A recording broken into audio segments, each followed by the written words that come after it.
Hola, ¿qué tal? Yo soy Cristian Castro y esta es la tercera edición de La Función de la Cultura.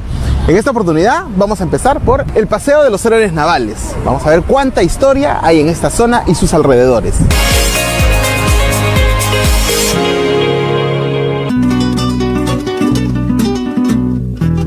En esta parte hemos venido a ver un poco sobre Palacio de Justicia. El Palacio de Justicia es un lugar muy especial porque antiguamente estaba aquí el Centro Astronómico de Lima, que eran unas torretas que permitían a muchos estudiosos en tecnología poder observar las estrellas. En 1909 se pide o se reclama el terreno por parte del Estado porque se tenía pensado construir un Palacio de Justicia. Finalmente el Centro Astronómico fue eliminado, fue demolido. Un lugar que era muy bonito y muy llamativo para construir este Palacio de Justicia. Palacio de Justicia se construyó en 1938, mejor dicho, se terminó de construir en 1938 después de muchos años, pero hay un detalle muy interesante. Este palacio, aunque no lo sepas, es una copia fiel del Palacio de Justicia de Bruselas en Bélgica. Y aunque no lo crean, aunque de verdad no lo hayan pensado antes, este palacio nunca se terminó de construir. Y les voy a explicar por qué. El Palacio de Justicia en el Perú debió haber tenido una cúpula inmensa, como el Palacio de Justicia de Bruselas, pero no se terminó de construir porque no solamente era difícil para los arquitectos de ese tiempo, sino que también el centro de la cúpula hubiera ejercido mucho peso en el centro del Palacio de Justicia y con cualquier movimiento sísmico de los que ya estamos acostumbrados en el Perú se hubiera venido abajo. Así que apreciemos la belleza del Palacio de Justicia, que por cierto, nunca se terminó de construir.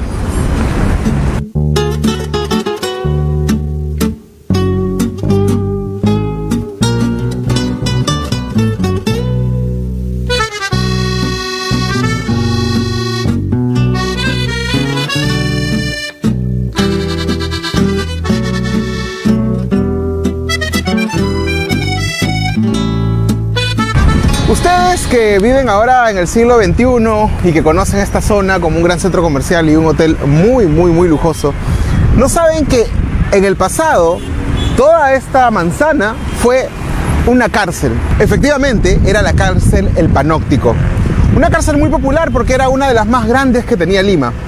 Esta cárcel, El Panóptico, fue construida por Ramón Castilla entre 1856 y 1860. Realmente lo que se quería con esta cárcel era buscar que el sistema penitenciario del país, muy alicaído en esos años, algo que no ha cambiado con el tiempo, tuviera a los peores criminales encerrados en este lugar. Ahora, lo más interesante de todo esto es que justo en la entrada del Panóptico o de la cárcel, donde está el hall del hotel lujoso que tengo a mi espalda, estaba el muro o la muralla de fusilamiento. Sí, en ese tiempo también se condenaba a muerte, y cuando se condenaba a muerte se condenaba a fusilamiento.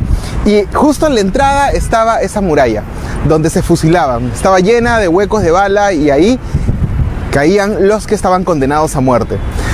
Esta cárcel, El Panóptico, tuvo a muchas personas encerradas tras sus muros, muy conocidas en la ciudad de Lima y en el Perú, como por ejemplo el expresidente Leguía. Estuvo preso casi un año aquí después del golpe de estado que le hizo Sánchez Cerro. Y también estuvo aquí el muy conocido Tatán, que estuvo en muchas oportunidades y que finalmente fue asesinado también en esta cárcel. Por otro lado, hay algo que hay que contar aquí y que es muy triste. Ya cuando la cárcel estaba por cumplir los 100 años, en el gobierno de Odría, se le puso una placa conmemorativa. Pero antes que cumplieran los 100 años, en 1961, la cárcel comenzó a desmontarse. Primero se llevaron a los presos y luego fueron destruyéndola de a pocos. Finalmente, la cárcel estuvo vacía, más que con algunos guardianes de seguridad, entre 1961 y 1969. Y se vendieron los terrenos para construir un gran hotel y el centro cívico, que fue el edificio más grande que teníamos en el Perú hasta hace muy poco. Cuenta la historia tanto del centro cívico como de este lujoso hotel, que por las noches se escuchan gritos y lamentos, así como personas que caminan por los pasillos. ¿Ustedes creen que todavía esos prisioneros anden por ahí?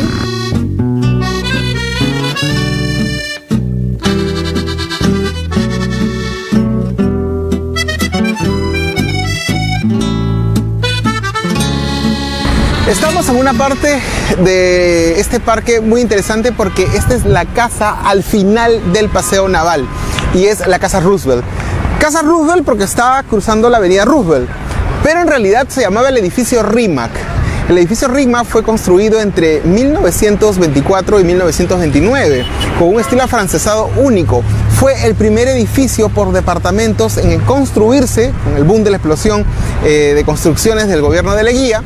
Pero lo interesante de esto es que aquí vivían personas de mucho dinero o personas muy exclusivas que eran trabajadores de esa empresa de seguros Rimac. Un detalle importante de este edificio es que cuando se construyó se hizo un convenio con la empresa Otis de ascensores y algo muy interesante sucedió. Fue el primer edificio habitable o de vecinos que tuvo un ascensor de la fábrica Otis, que se van a dar cuenta que es muy antiguo ya que funciona desde los años 20. Después de la construcción de este edificio pasó primero fueron los dueños la misma empresa Rimac, después pasó a manos de Manuel Prado Ugarteche entre 1939 y 1945 y posterior a ello el edificio estuvo abandonado muchos años, casi en los años 90 el edificio fue desocupándose hasta que ya quedó completamente abandonado. Recién en el año 2003 este edificio fue mejorado en su estructura y ahora le pertenece a la Municipalidad de Lima. Yo siempre que veo este edificio, tanto por dentro y por fuera, me pregunto, ¿sería factible que el gobierno pueda crear en este edificio tan bonito un centro cultural? ¿Que en cada piso existe algún tipo de arte? Este edificio es muy grande por dentro y deberíamos verlo, porque este edificio forma parte de nuestra historia y también de la historia de la infraestructura de nuestra ciudad de Lima.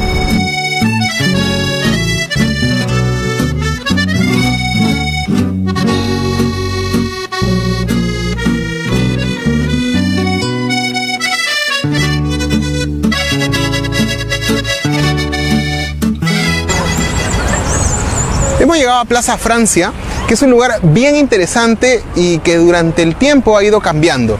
En este lugar había un mercado, se dice que era el mercado más limpio de la ciudad de Lima, ya que aquí donde está el monumento había una pileta y esa pileta proveía de agua al mercado para limpiar el piso después de que éste cumplía su labor, sobre todo los fines de semana.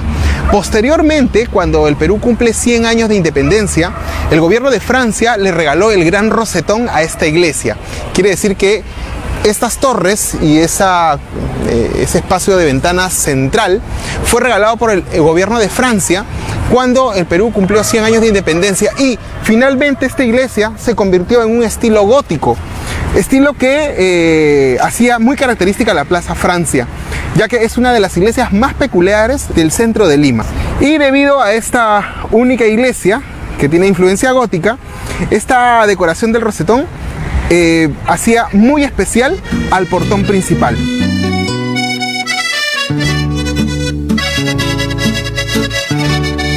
Ahora vamos a conocer en esta misma Plaza Francia un lugar bien interesante que se llama la Casa de Hospicio para Mujeres Vergonzantes. Esta fue creada después de la guerra con Chile, porque aquí en esta casa vivían mujeres que habían perdido a sus esposos, habían quedado viudas, ya sea por las guerras civiles que se dieron después de la gran guerra con Chile. Una de las cosas más importantes que tiene esta casa, hospicio, que data del siglo XIX, es que las columnas siguen siendo las mismas. Es decir, estas columnas fueron las originales que se construyeron de madera de caoba, traída del extranjero. Y si las puedes tocar todavía, te puedes conectar con el pasado. Estas columnas todavía se mantienen en pie y siguen decorando este maravilloso lugar de casa de hospicio de mujeres vergonzantes.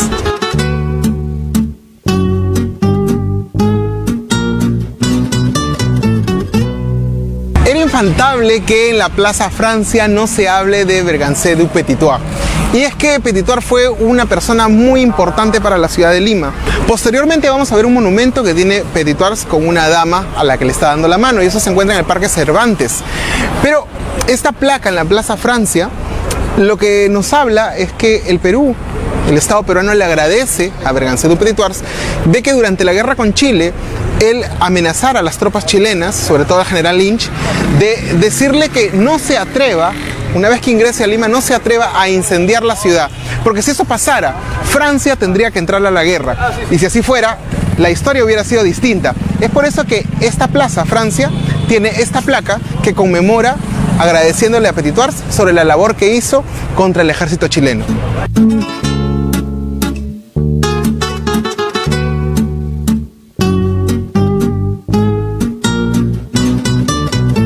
Hay una zona de Lima que todos no conocen exactamente y se llama la Plaza Helguera. Esta Plaza Helguera está ubicada en Girón Tacna, pero hay un detalle muy interesante con esta cruz. Esta cruz se puso aquí en el año 1901 a pedido del alcalde de Lima por una sencillísima razón. Resulta que cuando Perú perdió la guerra con Chile en las batallas de Miraflores y en la de San Juan, los chilenos habían entrado a Lima y en este lugar específicamente había una estación de tren. Aquí todas las noches había un vigía chileno que cuidaba con su fusil y sin embargo cada mañana cuando venía el general a pasar revista el soldado estaba muerto. Lo que sucedía es que en las casas aledañas siempre se colocaba un francotirador peruano y cuando el soldado llegaba en la noche era disparado en la cabeza. Así pasaron varios días y muchos soldados chilenos morían en este mismo lugar, hasta que un día los chilenos se dedicaron a investigar y que encontraron 6 francotiradores peruanos que estaban apostados en todas las casas aledañas. Posteriormente a eso, los soldados peruanos fueron llevados hasta este muro y fusilados en este mismo lugar. Por eso que en 1901 se erigió esta cruz, en conmemoración a los soldados peruanos caídos, perfectos francotiradores que eliminaron a más de 15 soldados chilenos.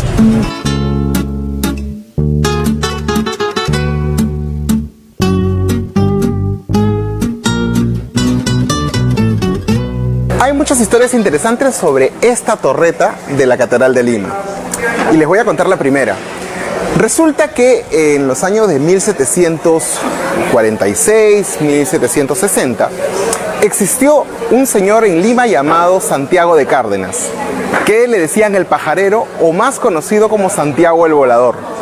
Resulta que Santiago el Volador era un personaje muy especial. Santiago el Volador había navegado y había sido copiloto de nave en el mar, había viajado muchísimo durante 10 años. Después del terremoto de Lima en 1746, Santiago se establece, ya no vuelve a salir a la mar y comienza a hacer estudios sobre los pájaros y el vuelo de los cóndores. Su lugar favorito para ese estudio era el Cerro San Cristóbal. También se iba a lo que era, en ese caso, a Mancaes y San Jerónimo. Ahí se dedicó a estudiar íntegramente el vuelo de las aves, construyendo sus propias alas y sus propias formas de volar. Él se preparó durante muchísimos años para poder volar y le presentó un escrito al virrey Amat y Juniet sobre ese tema. Estaba muy seguro de que era posible volar y resultó que un día se paró en esa torreta con sus alas puestas para prepararse al vuelo. Después de mucho pensarlo y muchos intentos, nunca llegó a saltar desde allí. Es más, durante otro momento, él anunció en la Plaza de Armas de que se iba a lanzar desde el Cerro San Cristóbal con sus alas. Eso tampoco llegó. Mucha gente lo fue a buscar a su casa y obligarlo a que salte, pero tampoco lo hizo. Él le presentó sus estudios a el virrey Amat y Juniet y fue desestimado. Posteriormente, con los años y en el primer vuelo de los hermanos Wright, resulta que los estudios de Santiago el Volador estaban en lo correcto. Fueron tomados en cuenta para el estudio principal del primer vuelo del aeroplano en el mundo. Qué hermosa historia, ¿no?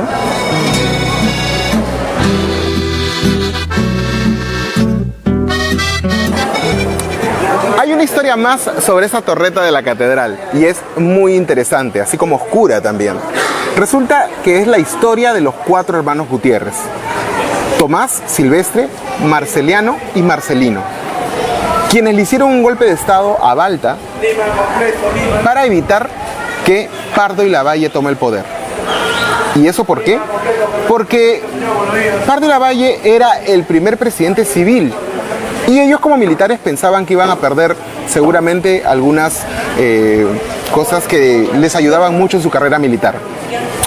Es por eso que el 22 de julio de 1872 es Silvestre que con su batallón entra a Palacio de Gobierno y saca a Balta, quien al inicio se negó, pero que no puso resistencia al final porque se dio cuenta que era inútil. Los hermanos Gutiérrez tenían 7.000 hombres bien armados para invadir la ciudad de Lima.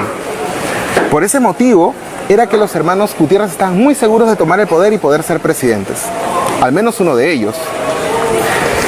De esa manera ya se había logrado tomar Palacio de Gobierno, pero ellos no contaban con la fuerza de la población. Fue la población la que ese mismo día salió a las calles cuando se enteraron que sin querer uno de los hermanos Gutiérrez había matado a Balta, y la población salió a la calle para defender el Estado de Derecho. Al final fue la misma población la que fue eliminando a los hermanos Gutiérrez. Al verse perdidos los 4 hermanos Gutiérrez, el primero de ellos en abandonar la misión fue Tomás. Salió de Palacio y tomó el tren que llevaba hasta el Callao, y en el camino fue baleado por algunos ciudadanos, muriendo en el acto. Posteriormente, su hermano Marceliano, que se escapó de Palacio, se escondió en una botica de Girón de la Unión. La gente lo descubrió, entró a la botica y lo sacó desde dentro de una bañera. Así fue asesinado. Fue en esta torreta donde los hermanos Tomás y Marceliano fueron colgados desnudos hasta el día siguiente, demostrando que la población tuvo la suficiente fuerza para sacar a los dictadores. Posteriormente, Silvestre, que se había enterado de todo esto, no se pudo mover del Callao, pero cuando quiso pelear contra la población, fue muerto por un balazo en el estómago. El único en sobrevivir fue Marcelino, quien se escapó y se fue a vivir a Arequipa, y allí pasó los últimos días de su vida, hasta su vejez. Y hemos llegado al convento de Santo Domingo. Es el convento que de alguna u otra manera fue el que más demoró en construirse. Comenzó su construcción durante la fundación de Lima, terminó 50 años después. Ya en 1578 es que inicia su funcionamiento y comienza a recibir a todos los frailes que se deseaban estar en una vida de religiosidad. Fue aquí, en este lugar, donde San Martín de Porres tuvo su tentación frente al diablo. Esta historia cuenta de que él, subiendo las escaleras de este convento, fue tentado por el diablo para que se pase a su bando y finalmente darle poderes que ni él mismo se imaginaba. Él en ese momento pensó que no era lo mejor y decidió hacer una cruz con carbón, y la hizo en la escalera, cruz que todavía hasta el día de hoy se mantiene y está allí dibujada con carbón. Por otro lado, hay que recalcar que las cúpulas de esta iglesia fueron reconstruidas 2 veces. La primera en 1678 por un terremoto, y la segunda en 1746, que fue un segundo terremoto que casi destruyó toda la ciudad de Lima. Esta iglesia tiene mucha historia, pero sobre todo hay algo muy turbio y oscuro que envuelve la historia de esta iglesia. Resulta que aquí se encuentra una parte del cuerpo de San Martín de Porres, y también se encuentra una parte del cuerpo de Santa Rosa de Lima. Si vienes al centro de Lima, tienes que venir a la Casa Zambela. La Casa Zambela es una casa que se erigió después del terremoto de 1746. Esta casa tiene un tema muy especial, porque se hizo en el tiempo de la colonia. Perteneció al marqués de Zambela, que ya entrado en años se casó muy maduro con Mariana Ureta. De este matrimonio nacieron 3 hijos, y esta casa tuvo mucha historia y porque tuvo mucho que ver durante la independencia del Perú. Resulta que cuando vino San Martín, la primera fiesta que se hizo entre todos los nobles peruanos se hizo en esta casa, y aquí se recibió a San Martín. Inclusive él durmió algunos días aquí después de que declaró la independencia. Por otro lado, esta casa tiene un detalle interesante, que es la cúpula. En esa cúpula, el marqués de Zambela veía si habían llegado sus barcos al Callao. O sea, en ese tiempo se podía ver hasta el Callao y ver si los barcos estaban apostados en el puerto. Se imaginarán ustedes que en ese tiempo no habían tantos edificios como ahora, por eso que se podía ver. Mucho más allá, después de la independencia y entrado los años, el marqués de Zambela falleció en el Real Felipe. Ya la viuda con los hijos tuvieron que alquilar los espacios de esta casa. Finalmente, en 1840 fue vendida a el señor Oquendo, que la convirtió en su residencia y pasó a llamarse la Casa Oquendo. Nos encontramos en el histórico restaurante El Mirador de Chabuca, con una maravillosa vista hacia el río Rímac. En este momento vamos a hablar con el dueño y administrador Guillermo Chacón. Cuéntame un poquito sobre la historia del restaurante. Esta casa es una casa patrimonial, ¿no? Sí, esta era parte de la Casa Aliaga del conde de San Juan de Lurigancho, que empezó en el año 1543 por Jerónimo de Aliaga. Que se la dieron como parte de las haciendas que otorgaba Francisco Pizarro. Bueno, luego en el año 1746 fue reestructurada porque el terremoto que hubo en Lima, y en el año 1967 adquirieron como restaurante, que era el Club Consorcio Arequipeño.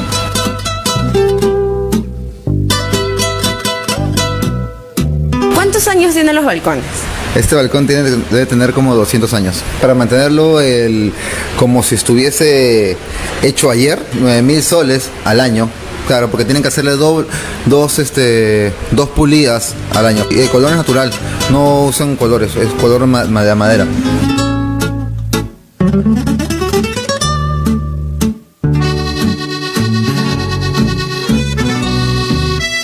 Hay una historia interesante de la que no debemos olvidarnos. Es la historia de nuestra mujer peruana, nuestra mujer limeña. Y esa historia, si hablamos de la mujer limeña del siglo XIX, del siglo XVIII, vamos a hablar de la tapada limeña. La tapada limeña es muy especial, puesto que no era la típica mujer. La tapada limeña era aquella mujer que se arriesgaba un poco más a hacer de su vida una aventura. Muchas de las tapadas limeñas que hemos visto, ya sea en fotos o también en pinturas o en esculturas, en realidad tenían toda una historia por detrás. ¿Quiénes eran las tapadas limeñas? Jovencitas o mujeres ya casadas que trataban de pasar inadvertidas por la ciudad de Lima. Por gusto no era la tapada, por gusto no se tapaban el rostro y solamente se dejaban ver un ojo. Porque muchas mujeres de ese tiempo, que eran casadas con hombres que no amaban, porque prácticamente las casaban sus padres, en realidad vivían enamoradas de otro galán. Entonces, estas mujeres que estaban casadas a la fuerza, salían de sus palacios o salían de sus casas grandes o de sus haciendas, tapadas para verse con su galán. Un lugar de encuentros muy común en ese tiempo era el cementerio Presbítero Maestro. Allí las tapadas llegaban hasta ese lugar y se encontraban con sus galanes. O también los bosques que estaban alrededor de la ciudad de Lima. Por ese motivo existían las tapadas. Pasaba también con mujeres que querían pasar inadvertidas porque seguramente el esposo no las dejaba salir de casa. Se ponían el tapado y salían y se escapaban y andaban por la ciudad. Eso es lo que pasaba por la mente de ellas en ese instante, y por eso existe la tapada limeña. Es el recuerdo de esa mujer que no le tenía miedo a nada, a esa mujer limeña que hacía de su vida una aventura y que, por cierto, era muy valiente. Era nuestra tapada limeña.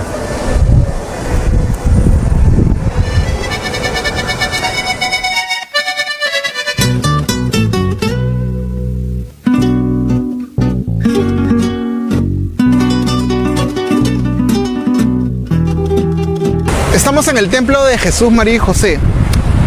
Para muchas personas es un templo desconocido, pero tiene una historia muy interesante. Miren, les voy a contar que esto antes era una casa. Por los años 1660 era una casa, y era la casa del señor sastre Nicolás Ayllón y su esposa María Montoya, que vivían felices, pero ellos querían cumplir con un designio divino, que era ayudar a los más pobres. Por ese motivo ampliaron la casa todo lo que se pudo para recibir a gente que no tenía hogar, donde ellos les daban de comer y les daban cobija. Posteriormente, Nicolás Ayllón falleció y tuvo un vecino que se llamaba Francisco Mendoza Cisneros, que vivía al lado de su casa y que tenía mucho dinero, y él le cedió una gran parte de la casa para que ellos puedan hacer un hospicio más grande. Después de ese hospicio más grande, la casa tuvo muchos más invitados, recibió a mucha más gente, le daba de comer a mucha más gente y se le ocurrió a este señor Francisco hacer en la entrada de la casa una pequeña capilla que fue creciendo con el tiempo. Nicolás Ayllón llegó a ser llamado Nicolás de Dios y su esposa María Montoya, en algún momento la llamaron María de la Trinidad. Y es que después de que se hizo la pequeña capilla y seguía como una casa de hospicio, el 1 de abril de 1678 entró en vigencia esta iglesia y fue llamada Iglesia de Jesús, María y José.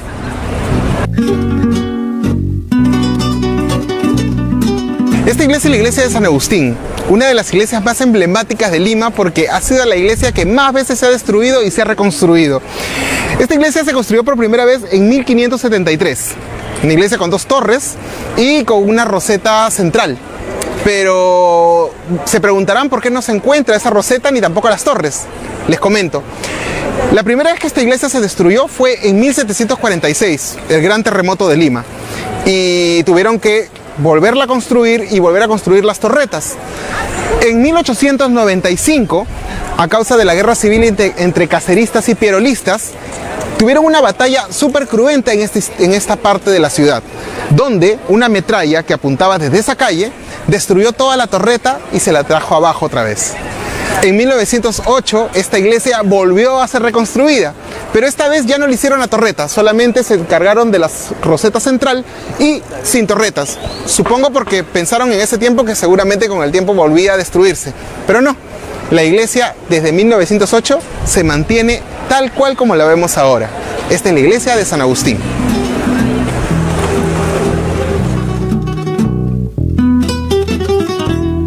Y esta fue la tercera edición de la Función de la Cultura. Gracias por acompañarnos. Nos encontramos la próxima semana a la misma hora, miércoles a la 1 de la tarde. Hasta luego.